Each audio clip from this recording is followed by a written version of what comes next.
मैं Hindi teacher Subol Kumar Das standard 4 बच्चों के लिए हिंदी कविता का टीचिंग्स दे रहा हूँ। आप लोग ध्यानपूर्वक सुनिए और जो नीचे क्वेश्चन आंसर है उसे भी लिखते रहिए। इसलिए मैं पहले से मैं पढ़ रहा हूँ, समझा रहा हूँ। वीर तुम बढ़े चलो, वीर तुम बढ़े चलो, धीर तुम बढ़े चलो। इसका मतलब है, हे बालक, तुम लोग बड़े बड़े वीर हो, धैर्यशाली हो, शांत स्वभाव वाले तुम लोग हो। इसलिए हाथ में ध्वजा रहे, अर्थात हाथ में ध्वजा लेकर तुम लोग आगे बढ़ो। बाल दल सजा रहे, अर्थात बालकों का दल सजाकर आगे बढ़ो। ध्वज कभी झुके नहीं, ध्वज कभी रुके नहीं, अर्थात जो राष्ट्रीय झंडा हाथ में लिए हो इसे कभी झुकने नहीं देना चाहिए और तुम दल बल के साथ आगे बढ़ना चाहिए। वीर तुम बढ़े चलो, धीर तुम बढ़े चलो। सामने पहाड़ हो, सिंह की दहाड़ हो। सामने पहाड़ हो, इसका मतलब है तुम्हारे आगे अगर बढ़ोगे तो तुम्हारे सामने बहुत सारी बाधाएं आएगी। सिंह की दहाड़ हो मतलब है तुम्हारे सामने बहुत डरावना चीज़ रहेगा।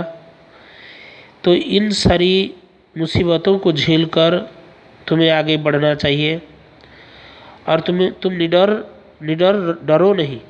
तुम लोग सब निडर हो, डरना नहीं चाहिए और तुम्हारे रास्ते पर निडरतापूर्वक डटे रहना चाहिए। तुम निडर डटो वही। वीर तुम बढ़े चलो, धीर तुम बढ़े चलो। प्रातः हो कि रात हो, प्रातःकाल हो या रात का समय हो, संग हो न साथ हो। तुम्हारे कोई संग में साथ हो कोई और साथ न हो भी तो तुम्हें अकेला आगे बढ़ना चाहिए। सूर्य से बढ़े चलो, चंद्र से बढ़े चलो, अर्थात तुम जितना भी दूर हो सारी दूरी को तय करते हुए आगे बढ़ना चाहिए। और वीर तुम बढ़े चलो, धीर तुम बढ़े चलो। एक ध्वज लिए हुए, एक प्राण किए हुए, एक प्रण किए हुए, एक ध्वज लिए हुए, अर्थात एक ही राष्ट्र ध्वज को हाथ में लेकर आगे बढ़ना चाहिए और साथ में ये प्रण करना चाहिए कि देश की प्रगति में हाथ बटाना चाहिए। मातृभूमि के लिए, पितृभूमि के लिए। मातृभूमि अर्थात इस देश के लिए, ये देश हमारी मातृभूमि है, यह देश हमारी पितृभूमि है।